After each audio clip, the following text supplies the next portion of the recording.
Oral questions by members. Member for Surrey Cloverdale. Thank you, Honourable Speaker.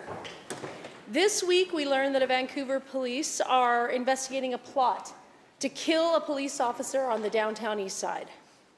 An internal email reported in the media stated, quote, "An unknown group of young men were considering a plan to kill a police officer," end quote.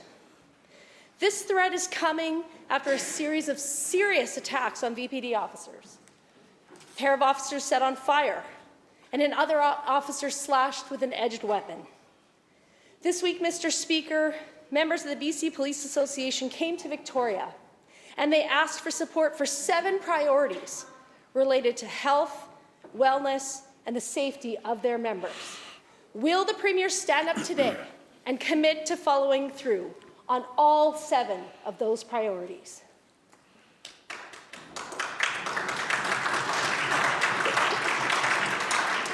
Minister of Public Safety and Solicitor General. Thank you, Mr. Speaker, and thank you to the member opposite for the question. I myself met with the group that you met with today. I met with them yesterday. And one of the principal concerns are the protection of all of the police community in all of the provinces in Canada. We had a very candid discussion. We talked about the danger that they face every day as men and women who put on the uniform and go out in the community. It is important that their work and their lives be cherished. And we will do that. We committed to that, and we committed to that moving forward. Member supplemental. Mr. Speaker, the Minister made it clear that this government doesn't intend to support the union with their asks and their 7 commitments. The official opposition, however, has committed to supporting police on all 7 of those recommendations. Mr. Speaker, it's possible that the downtown east side has become the most dangerous neighbourhood for police to patrol in the entire province. And this Premier is paying organizations in that same area who stoke anti-police sentiments and push the Premier's pro-drug agenda. Police lives are under direct threat in the downtown east side. Our police need a government that's going to have their backs and take a stand against threats to their lives. Will the Premier stand in this House and commit to stop funding radical pro-drug organizations who undermine law enforcement?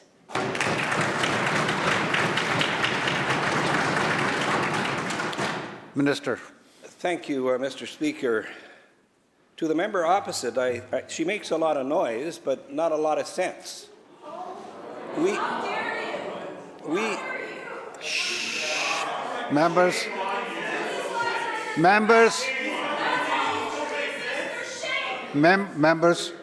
Members, please continue. It is important that we recognize the value of policing in this society. I've said that.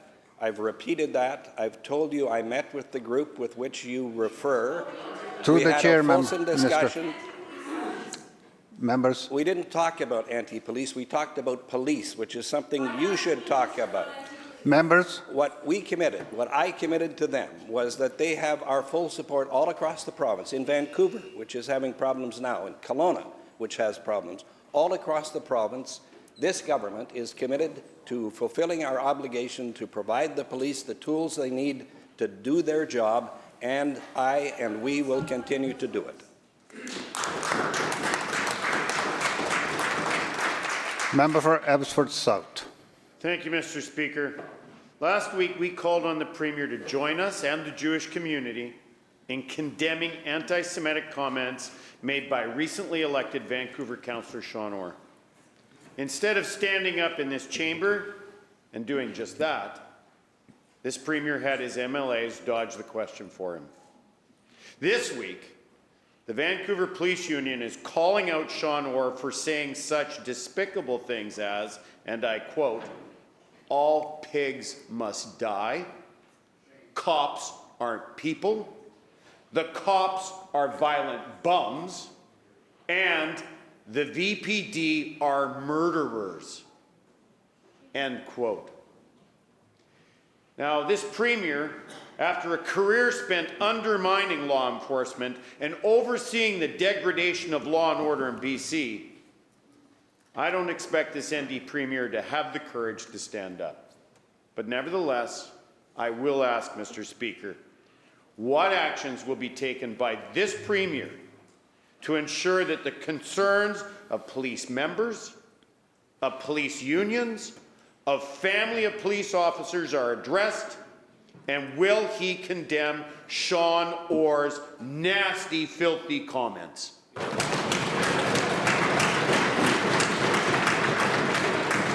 Solicitor General. Thank you, Mr. Speaker. The comments of Sean Orr are of Sean Orr. He doesn't represent anything that we believe in. We, on this side of the House, believe fervently that free speech is important. He will face the electorate. He will face the consequences. Nothing that we can do is going to make it better, but to condemn him. Unequivocally, we don't like what he said. We don't encourage him to continue it. This is a choice that he made. We condemn it, and we stand by our condemnation. Member supplemental. Thank you very much, Mr. Speaker. I think that most British Columbians would expect their Premier to stand up and condemn comments like, and I quote, "all pigs must die and cops aren't people," end quote. It's not a huge ask, Mr. Speaker. Last week, we saw cops lit on fire by criminals, and this week we have heard about a plot to murder law enforcement officers to ensure that they don't make it home to their families. It seems like this government is unwilling to do the right thing, even when it is blatantly obvious. Can the Solicitor General please explain, based on his comments a moment ago, not only to me, but to the police unions and the families who he works with, how he's able to participate in an NDP party that supports municipal politicians, who campaign with municipal politicians, who say things like, quote, "all cops are bastards," unquote. Solicitor General. Thank you, Mr. Speaker. It is always important that we defend the police. I don't know how I can make it clearer to you that that's what we do. Through the chair, Every members. day. Through the chair. We respect, we provide the police with the tools that they need to do their job. I meet with them regularly. I know that they know. Members. Members. Yesterday, I had the privilege of announcing the presence of the Commissioner of the RCMP in the House. I'm a very dedicated, or was a very dedicated Mountie. My role with the police is to ensure that they have the tools to do the job and to ensure that they can go out there and do the job. I cannot pass other than criticism on Mr. Orr, and I've done that. Nothing more I can do about that. For your question about the police, we protect the police. I expect this government, all sides of the House, to be as supportive of the police as I am.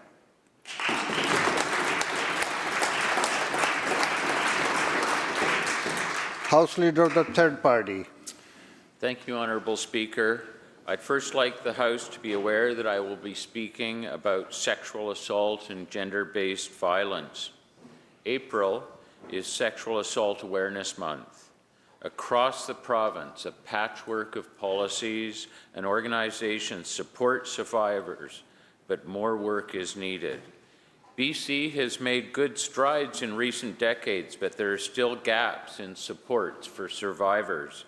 Our health, justice, and social services should continue to grow. We can do better, not just to address harms related to sexual assault, but to prevent that harm altogether.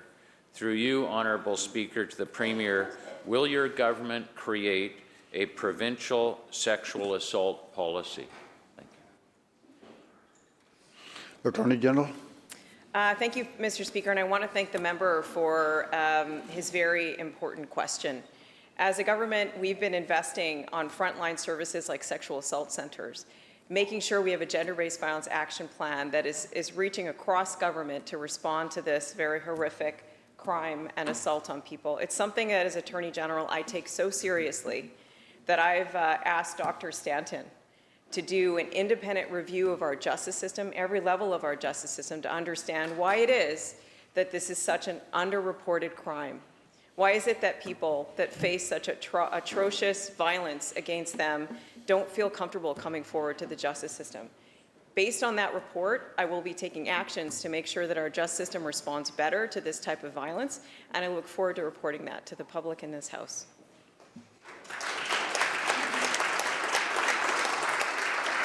Member supplemental. Thank you, Honourable Speaker. The misuse of non-disclosure agreements continues to allow instances of harm to be swept under the rug. Initially designed to prohibit the sharing of trade secrets, NDAs, as they're called, have become tools to silence victims of workplace discrimination and harassment, including sexual harassment, racism, and ableism. The misuse of NDAs silences and isolates those who have been wronged. The BC Green Caucus has previously introduced legislation to address this misuse, and this government has committed to doing the same. Through you, Honourable Speaker, to the Attorney General, what is the timeline for introducing legislation to ban the misuse of non-disclosure agreements? Attorney General. I want to thank the member again for a very important question. We too have, and I think I've spoken in this House before, about the use of NDAs and how they can be important legal tools and they can be used inappropriately. And I agree with the member that we have a lot of work to do when it comes to bringing clarity to the law there, so it's not misused to silence victims and to try to silence the behavior that we would all condemn in organizations. And that's why we've taken a few actions, Mr. Speaker, and one is to strengthen our whistleblower protection laws to make sure that if you are part of an organization and you want to disclose something that's happening, that you are protected from that disclosure. And we're also taking steps right now. My legal team is hard at work with the Uniform Law Conference, thinking about what a model piece of legislation might be to make sure that we can protect against the misuse of NDAs and only have them in our system when they're used appropriately and in the correct times. That work is underway, and I expect that we will have policy answers either in the fall or the spring of next year. Thank you.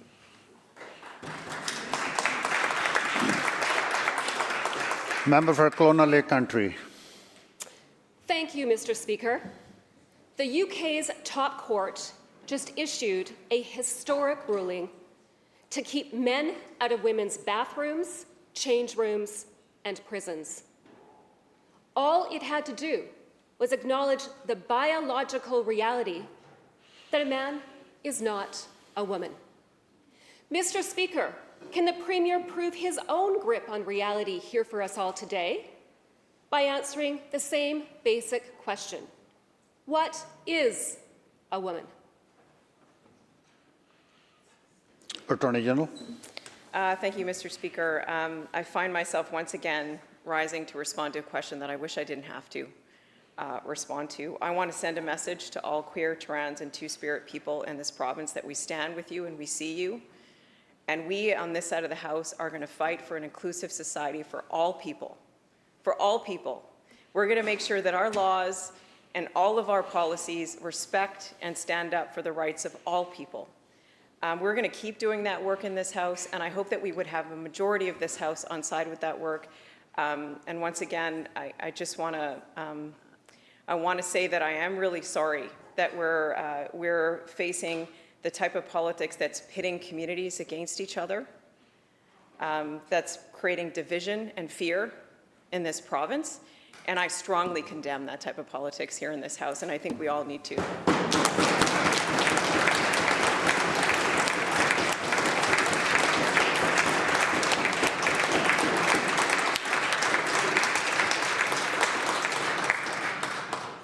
Member supplemental.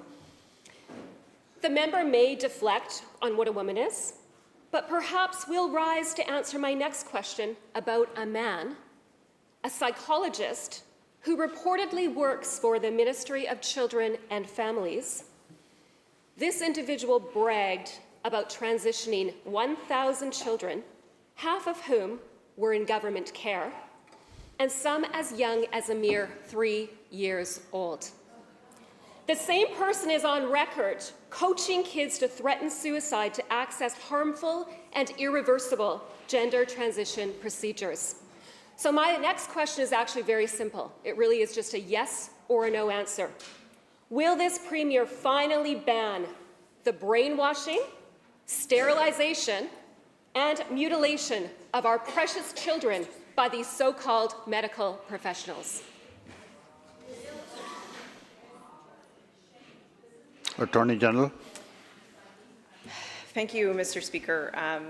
There can be no simple yes or no to the type of hate that was just raised in this House right now.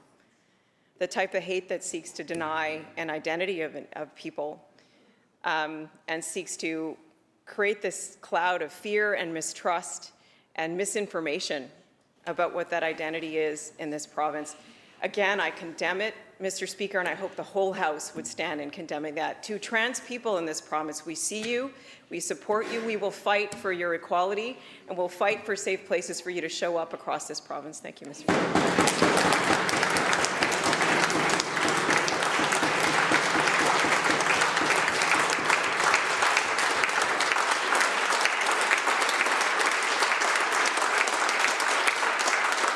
Thank you. Member for Prince George Valemount. ago in McBride, when a fire burned for hours and destroyed a large structure, 911 cell service was unavailable. Residents sought out landlines. What is this government doing to ensure that British Columbians have 24/7 access to all 911 services in British Columbia? Here,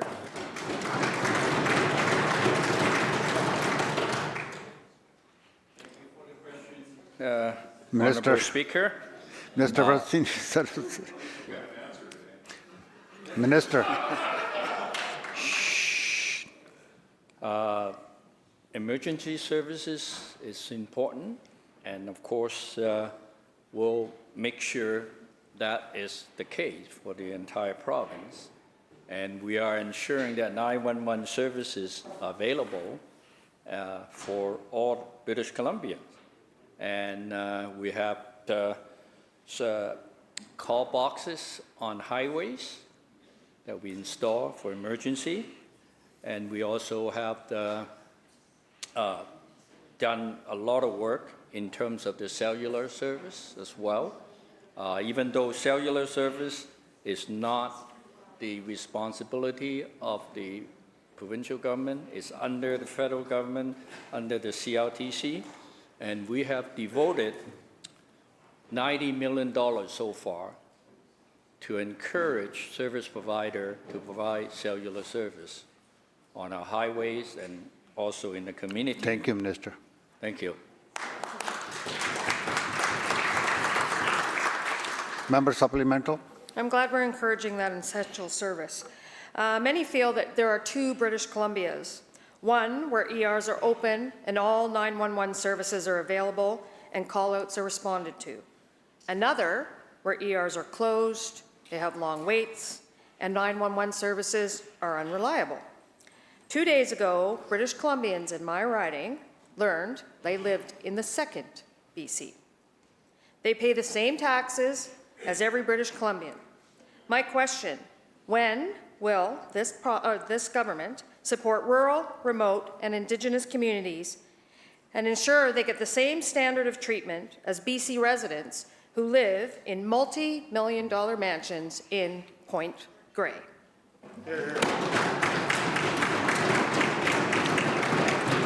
Minister of Health. Thank you so much, Honourable Speaker.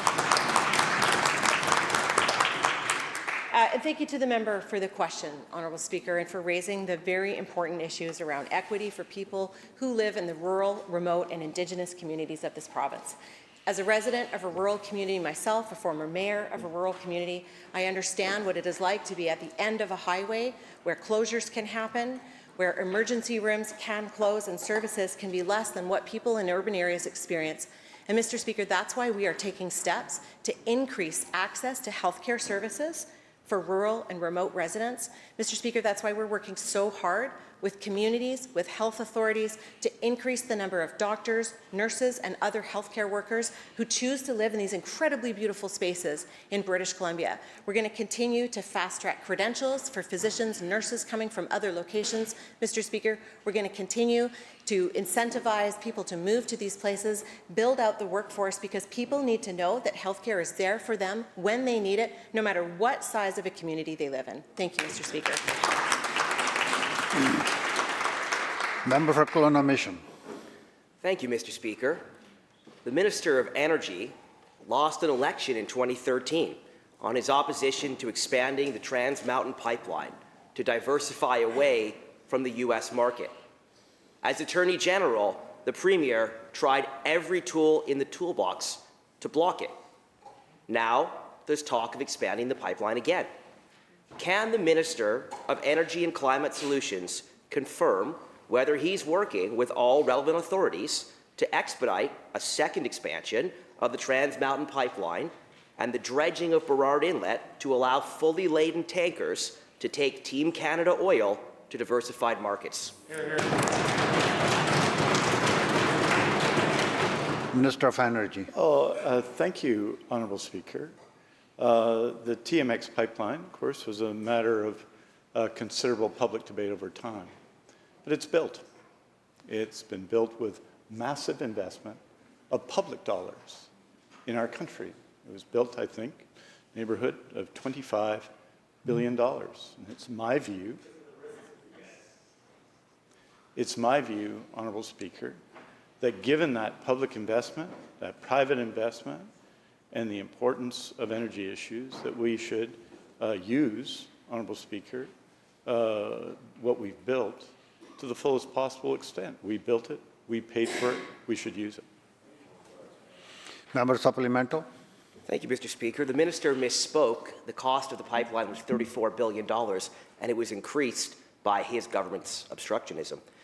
Now, we're in the middle of a trade war, and the Minister of State hasn't risen once. Minister of State for Trade hasn't risen once to defend this government's record. But the numbers don't lie. The NDP government of the 90s took the U.S. share of BC's exports from 40% up to 70%. By the time this NDP government took power in 2017, the BC Liberals had driven exports to the U.S. back down to 52%. Over the last 8 years, there has been virtually no change. Why should anyone believe this government is taking trade diversification seriously when 35 years of evidence suggests otherwise?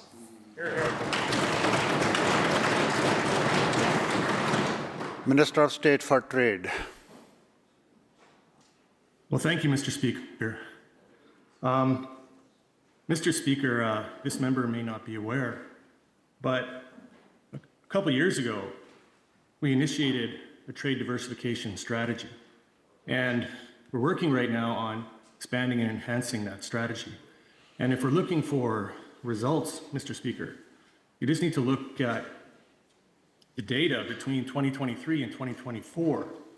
You look at exports going out to different countries. United Kingdom, exports from BC are up. Germany, exports from BC are up. Taiwan, exports from BC are up. South Korea, exports from BC are up. Australia, exports from BC are up. So, Mr. Speaker, we're taking this diversification very seriously on this side of the House, and I hope the member can recognize that. Thank you very much.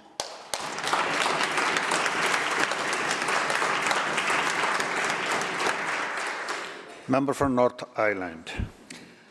While British Columbians are waiting 13 hours in ERs, struggling to find family doctors and watching surgical backlogs grow, This government handed a $400,000 consulting contract to one of their political insiders with no deadline, no scope, and not even a requirement for a written report.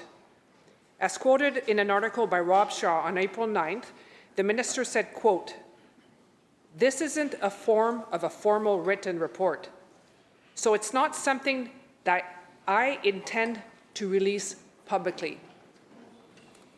To the Premier, how is this anything other than a blank check for a political ally with, once again, little accountability and little meaningful engagement with the front lines, where censorship is alive and well, all while patients across BC are getting sicker waiting to be seen?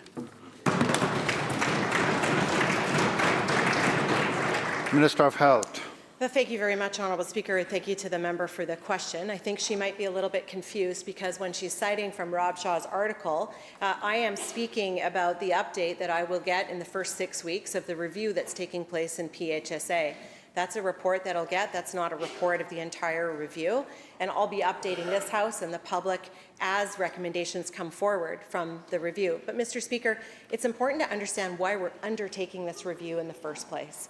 We know that administrative structures have grown. We know that British Columbians expect every possible dollar to be spent on frontline services for British Columbians in the health care that they deserve, need, and expect in communities large and small, no matter what their background is. Their access to our public, universal health care system, Mr. Speaker. Undertaking a review of the PHSA helps us make sure that dollars are being maximized for use on the front lines and that the Health Authority is operating as efficiently and in as streamlined way as possible. That's the purpose of this review. Mr. Speaker, yes, it's going to take time. Results will come forward. The House will learn about this and we will see changes. Thank you. Member for Skeena. Thank you, Mr. Speaker. My question is not for the Minister of Health, but I will say that it's unacceptable that an insider is getting paid like this and that a report is not coming out to the general public. We asked about this in estimates, and we were not able to get any clear answers on when we were actually going to see this report or when we were going to find out what the findings were. This is very important, and it needs to be dealt with, and British Columbians deserve to know what's going on within the health authorities. This government loves to talk about inclusion, but Roman, a nonverbal child with complex needs and the rare Angelman syndrome, has been excluded again and again from his daycare and terrace. Not because of his behavior, but because of the system's failure to support him. His parents are exhausted, out of pocket, and forced to pick him up early or keep him home entirely, simply because there is no consistent, qualified support staff, despite his documented one-to-one care needs. Roman misses out on a normal childhood with his peers, and his mother is unable to work. What does inclusion mean to this NDP government if children like Roman are being left out, sent home, and treated like a burden?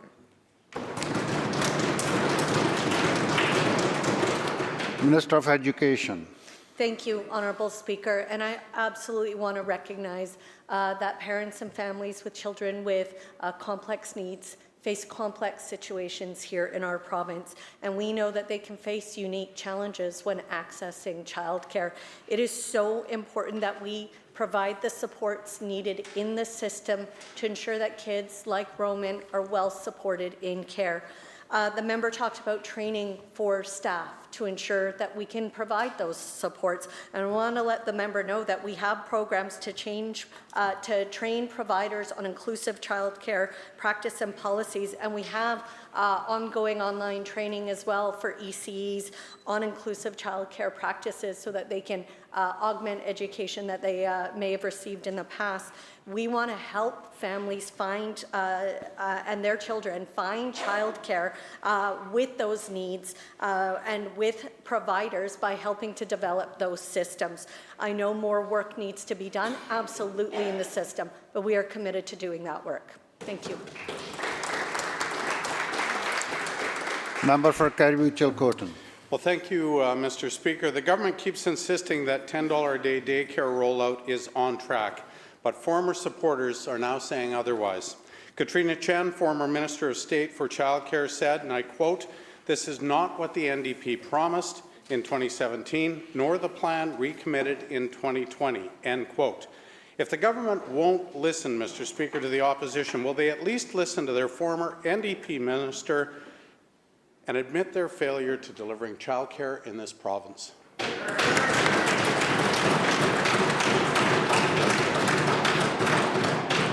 Minister. Thank you, Honourable Speaker. And I want to remind the member where we were before we formed government. I want the member to remember that we had a patchwork system of boutique childcare providers with no coordination. I want to let the member know that there was a $14 a day childcare plan in place that was Member, let her finish, please. Let the minister will continue. that was cancelled by the Leader of the Opposition, Honourable Speaker. Member. Look, I know the members across the way don't want to recognize the record of the Leader of the Opposition.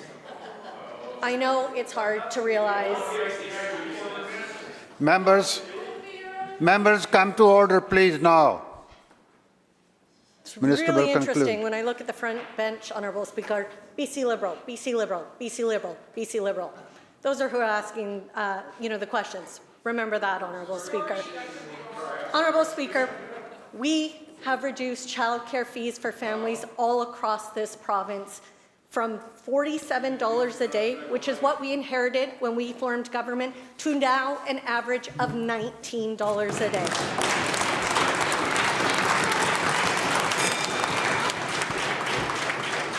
The bell ends the question period.